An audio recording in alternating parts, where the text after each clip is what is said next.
એવા એમના શબ્દ કે દુશ્મનોના ઘા સામે નારે ઝૂક્યા, માં તારા લાલે કોઈને ના મૂક્યા. સૂર્યની વિજય ગાથા દુનિયાના લોકો ગાતા. માતા દીકરીના સિંદૂરની લાજ ઓપરેશન સિંદૂરે રાખી રહ્યા. સુરત શહેરના વાય જંકશનથી આરઆર મોલ સુધી સુરત મહાનગરપાલિકા દ્વારા ભવ્ય તિરંગા યાત્રાનું આયોજન કરવામાં આવ્યું હતું. દેશના સ્વતંત્રતા દિવસની ઉજવણીના ભાગરૂપે યોજાયેલ આ યાત્રાને કેન્દ્રીય જળશક્તિ મંત્રી સી.આર. પાટીલ અને ગૃહમંત્રી હર્ષ સંઘવીના હસ્તે ધ્વજ લહેરાવી પ્રસ્થાન કરાવવામાં આવ્યું હતું. તો આ યાત્રામાં હજારોની સંખ્યામાં નાગરિકો હાથમાં તિરંગા લઈ રસ્તા પર ઉમટી પડ્યા હતા, જેના કારણે જાણે કે આખું સુરત તિરંગાના રંગે રંગાઈ ગયું હોય તેવું અદ્ભુત દ્રશ્ય સર્જાયું હતું. આ યાત્રા હર ઘર તિરંગા હર ઘર સ્વચ્છતાની થીમ પર આધારિત હતી અને 1.8 કિલોમીટરના લાંબા રૂટને સુંદર ડેકોરેશન અને પેઇન્ટિંગ્સથી શણગારવામાં આવ્યો હતો, જેણે વાતાવરણમાં ઉત્સાહ અને દેશભક્તિનો માહોલ વધુ ઘેરો બનાવ્યો હતો.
એવા એમના શબ્દ કે દુશ્મનોના ઘા સામે નારે ઝૂક્યા, માં તારા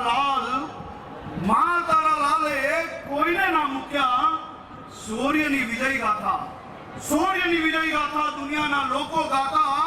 માતા દીકરીના સિંદૂરની લાજ ઓપરેશન સિંદૂરે રાખી રહ્યા. ધનકિયા સાવજ અડધી રાતે મરી મટવા દેશની માટે બાંધીને ઉતર્યા તપન માથે બબ્બે વિરંગના હાલી રે સાથે. સૂર્યની વિજય ગાથા દુનિયાના લોકો ગાતા.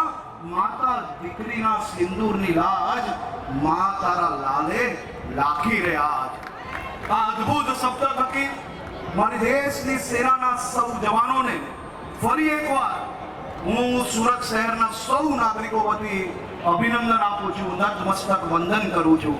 15મી ઓગસ્ટ સુધી આપણા ઘરે તિરંગો શાંતિ લહેરાય તે માટે સૌ લોકોએ આ અભિયાન, આ તિરંગો જે તમને આપવામાં આવ્યો, ઘરમાં ઘોસીને માર્યા, બીજી ટ્રાય કરી, હેર ટ્રાય, એ વખતે પણ અંદર ઘોસીને માર્યા.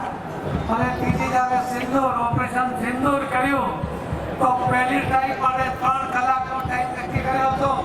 2 કલાકની અંદર આપણા સૈનિકોએ ઓપરેશન પાર પાડીને પાછા આવ્યા. એ ટ્રાય માટે લગભગ 1.5 કલાકનો સમય નક્કી કર્યો હતો.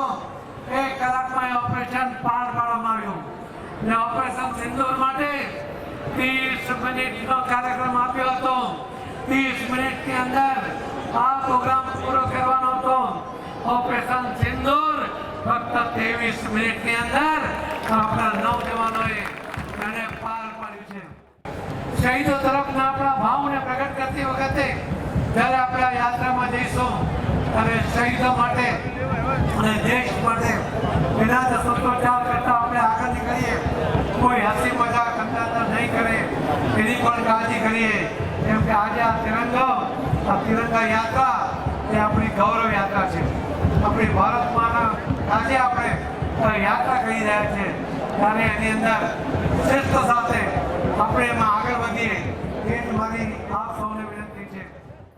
અમારી તમામ માહિતીથી અપડેટેડ રહેવા માટે જોડાયેલા રહો ત્રિશુલ ન્યૂઝ સાથે.